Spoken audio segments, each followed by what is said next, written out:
तो वहीं छत्तीसगढ़ में नगरीय निकाय चुनाव के मतदान के बाद कांग्रेस के 18 बागी हुए नेताओं की घर वापसी हो गई है। इन नेताओं ने विधानसभा चुनाव के समय कांग्रेस से बागी होकर विधायक पद के लिए चुनाव लड़ा था, जिससे नुकसान कांग्रेस को उठाना पड़ा था। अब छानबीन समिति की अनुशंसा पर 18 नेताओं को संगठन में निष्कासन की समयावधि पूरी होने से पहले ही वापस लिया गया है। इस मामले में पूर्व विधायक कुलदीप जुनेजा ने स्वराज संवाददाता गोपी कृष्ण साहू से खास बातचीत की। आपको बता दें कि पूर्व विधायक कुलदीप जुनेजा ने पीसीसी को इससे पहले पत्र लिखा था और बागी हुए नेताओं की घर वापसी पर आपत्ति भी जताई थी।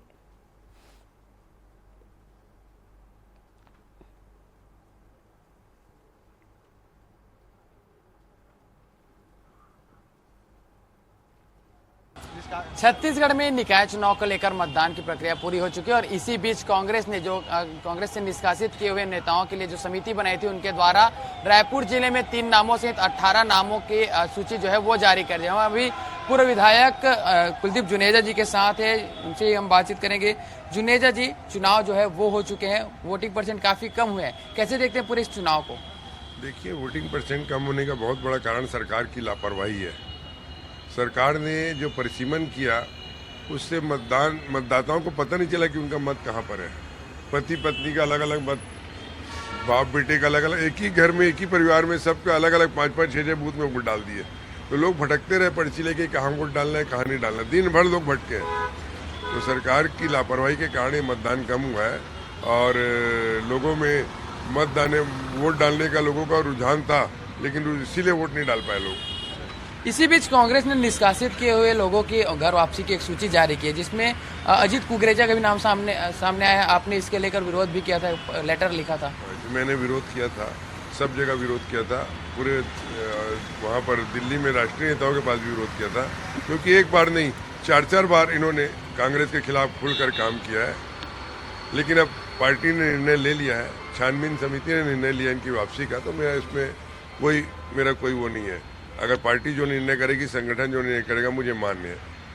क्या लगता है, क्योंकि पिछले विधानसभा चुनाव में भी उन्होंने आपके खिलाफ में जो है चुनाव लड़ा था, आपने विरोध भी किया, उसका आपने पैसे से टिकट खरीदने का भी आप पर आरोप लगाते रहे। 2 लाइन बोलूंगा, पैसा खुदा तो नहीं, खुदा की कसम खुदा से कम भी नहीं। क्या लगता है, तो इसी से वापसी हो गई? मैंने कहा ना, बस मैंने वापसी जो मैंने कहा ना, छानबीन समिति संगठन ने जो भी निर्णय लिया मुझे मान्य है।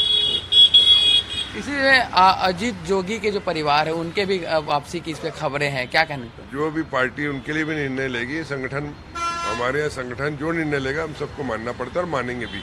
छानबीन समिति जो बनी है, बड़े बड़े नेता उस समिति में है, उनको दिल्ली से बनी हुई समिति है, जो निर्णय लेगी हमको मानेंगे। क्या लगता है, तो इस तरीके से विरोध के बाद में जब पार्टी में उनकी वापसी होती है तो सामंजस्य बैठाना कितना आसान होगा? देखिए, लोगों को नाराजगी तो होती है, क्योंकि जो पार्टी के खिलाफ काम किए रहते हैं, पार्टी के खिलाफ हमेशा 20 साल से उन्होंने 4 बार विधानसभा के खिलाफ काम किया, ऐसे लोग की वापसी होनी नहीं चाहिए कभी भी। लेकिन अब निर्णय पार्टी का है तो मान्य है। ये थे हमारे साथ में पूर्व विधायक कुलदीप जुनेजा, जिनका कहना है कि हालांकि होनी नहीं चाहिए, लेकिन जो भी पार्टी ने निर्णय लिया है उसका स्वागत है और समर्थन भी करते हैं। लेकिन जिस तरीके से लगातार विरोध जो है वो किया गया था उनकी वापसी के बाद, उसके बाद जो सूची जारी की गई उसमें अजीत कुकरेजा के भी नाम शामिल है। उनके साथ साथ 17 और भी लोग हैं जिनकी अब कांग्रेस में वापसी हो गई। फिलहाल देखना होगा कि संगठन इन तमाम नेताओं के बीच में कितना सामंजस्य बैठाता है और आने वाले समय में किस तरीके से तैयारी करता है।